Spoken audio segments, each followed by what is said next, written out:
How to create document of Photos iPhone. To get started, first of all go ahead and open up the Photos application on your phone. You can view all your photos and videos here. Now, go to the top right corner and tap on Select. You can now choose more than one photo from here. Then, tap on the Share icon. Here, you can view all the sharing options available. Scroll down and tap on Print. You will now be taken to the Printer Options page. On this page, you can view the preview photos. Now, tap on the Share icon at the top right corner again. Then, scroll down and tap on Save to Files as shown.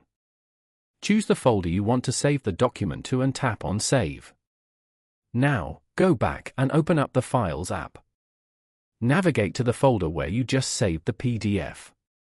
After that, tap on the file to open it. You can now view your photos combined into a single PDF document. Following these steps, you can easily create a document of photos on an iPhone.